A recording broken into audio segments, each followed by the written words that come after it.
Super emergency চালু হয়ে গেল। কতগুলো গাড়ি দিয়ে এখানটা আটকানো ছিল, কতগুলো গাড়ি ওইখানে আটকানো ছিল হরিশালির মুখটায়, আমরা ভেতরে আসতে পারছিলাম না।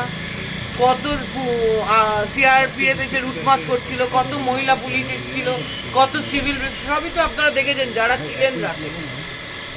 তো ভালো তো, সুপার এমার্জেন্সি চলছে, জরুরি অবস্থা আমরা দেখতে পাইনি, এখন দেখে নিচ্ছি, নাম না লিখে অফিসিয়ালি ঘোষণা না করে দেখে নিচ্ছি। খুব ভালো লাগছে, এত ভয় চলে গেছে আর এত ভরসা এসে গেছে, দেখে একেবারে আমরা ধন্য হয়ে যাচ্ছি। শুধু এইটুকু বলবো যে যেটা হচ্ছে এটা ভালো হচ্ছে না। বলছি এরকম একটা অভিযোগ উঠছিল যে ওনাকে নাকি হাউস অ্যারেস্ট করা হয়েছে, এরকম সেরকমই তো লাগছিল। অভিযোগের কি আছে, আমি তো নিজে বলেছি এই কথাটা, যে এটা কি তাহলে কার্যত হাউস অ্যারেস্ট, এটা কি কার্যত নজরবন্দি? আমি নিজে এখানে দাঁড়িয়ে কাল এই প্রশ্ন করে গেছি। আমাদের মনে হচ্ছিল এটা তো ভার্চুয়ালি তাই। 7 বারের জেতা এমপি, 6 বারের সেন্ট্রাল মিনিস্টার, 3 বারের চিফ মিনিস্টার, যদি একটা দুঃখজনক ঘটনা ঘটেছে সেখানে যাওয়ার জন্য প্রস্তুতি নেন, তাও কাউকে নিয়ে নয়।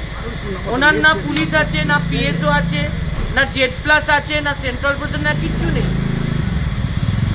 আমরাও ছিলাম না তখন সেই মুহূর্তে। উনি যদি যাওয়ার একটা প্রস্তুতি নেন একা, উনি এবং ওনার চালক, কোনো আমাদের তো কোনো লিখিত কোথাও পাইনি যেরকম রেস্ট্রিকশন আছে যে মমতা ব্যানার্জি বাড়ির বাইরে বেরোতে পারবে না। তো তখন যেভাবে লুটপাট শুরু হলো, যেভাবে পুলিশ প্রশাসন এখানে এসে পুরো জায়গাটা কবজা করে নিল, এমন রেড়ে রেড়ে কেড়ে কেড়ে পড়ে গেল, তো আমাদেরই তো মনে হয়েছে যে তাহলে কি উনি হাউস অ্যারেস্ট, কি জানি।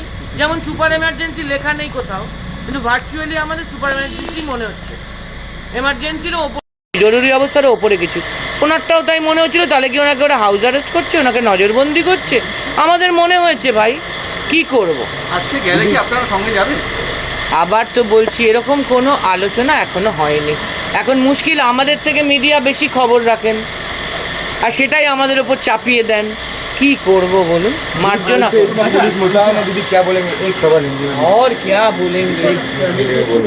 कल से इतना पुलिस मुतैन है, ये सुपर इमरजेंसी चल रही है। অভিযোগটা উঠছে যে ওনাকে নাকি হাউস অ্যারেস্ট করার একটা আপনারা সকলে জানেন, আপনারা সকলেই জানেন, খবরের কাগজের পাতায় দেখেছেন, এবং এখানকার প্রতিবেশী যারা, আমরা যারা বলছি তারা নয়, এই এলাকায় এই পাড়ায় যারা থাকেন তারা তো মুখ্যমন্ত্রীর, প্রাক্তন মুখ্যমন্ত্রীর প্রতিবেশী, নেত্রীর প্রতিবেশী। আপনারা তাদের কাছেই জিজ্ঞাসা করুন কাল কত শত পুলিশ মহিলা বাহিনী এখানে ছিলেন শুধুমাত্র নেত্রীকে আটকানোর জন্য।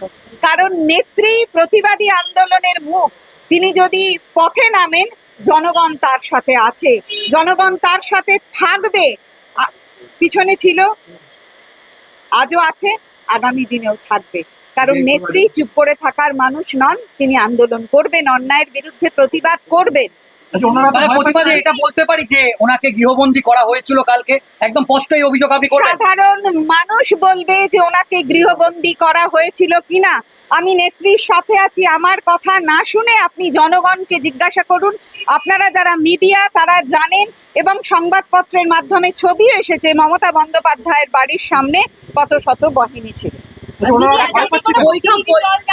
হ্যাঁ, আমাদের ইচ্ছা আছে, আমরা সেই পরিবারের পাশে থাকবো, সেইভাবেই আমরা প্রস্তুতি নিচ্ছি।